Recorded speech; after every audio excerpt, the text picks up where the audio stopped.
Assalamualaikum warahmatullahi wabarakatuh.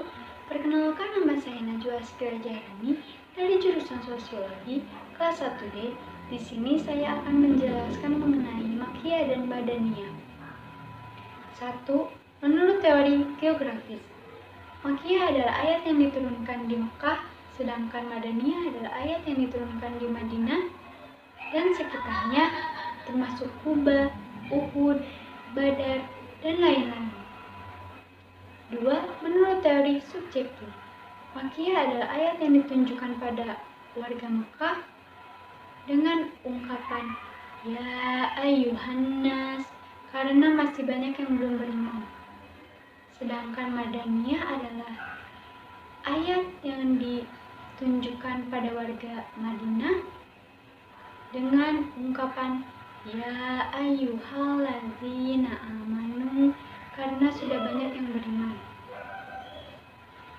Selanjutnya, menurut teori historis, Makkiyah adalah ayat yang diturunkan sebelum Nabi Muhammad hijrah, sedangkan Madaniyah adalah ayat yang diturunkan sesudah Nabi Muhammad hijrah.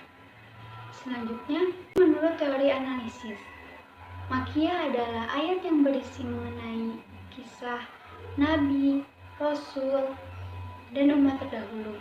Sedangkan Madaniyah adalah ayat yang berisi mengenai hukum, hudud, faraid, dan lain-lain. Kelebihannya mudah dipahami kriterianya, kekurangannya tidak praktis karena harus membaca ayat Al-Quran dan melihat isi kandungannya. Karakteristik Makkiyah: diawali panggilan Ya ayyuhan nas. 2. Di dalamnya terdapat kata qola. 3. Di dalamnya terdapat ayat sajdah. 4. Di awalnya terdapat huruf muqatta'ah.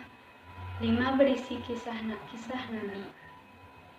Madaniyah: terdapat ayat hukum, terdapat perintah jihad, terdapat ayat yang mengenai tentang munafik, lalu ada seruan pada orang Yahudi, Nasrani, dan diawali dengan panggilan Ya ayyuhalladzina amanu. Faedah mengetahui Makkiyah dan Madaniyah. 1. Mengetahui mana ayat yang turun lebih awal. 2. Mengetahui ayat mana yang mendalami proses nasakh. Yang ketiga, mengetahui sejarah penutupan hukum. Yang keempat, mengetahui hikmah disyariatkan suatu hukum. Yang kelima, mengetahui perbedaan tahap dakwah Islam. Ditinjau dari sisi materi kandungannya, mayoritas ayat-ayat Makkiyah berisikan penetapan tauhid dan akidah yang lurus. Contohnya, Quran Surat Al-Mu'min ayat 82 dan Quran Surat Yasin ayat 79-81. 2. Mayoritas ayat-ayat Makkiyah berisikan perincian ibadah dan muamalah. Contohnya dalam Quran Surat Al-Maidah tentang wudhu. 3. Terdapat banyak penyebutan tentang jihad dan hukumnya, serta tentang orang-orang munafik dan keadaan mereka di dalam ayat-ayat Madinah. Sekian dari saya. Wassalamualaikum warahmatullahi wabarakatuh. Semoga bermanfaat.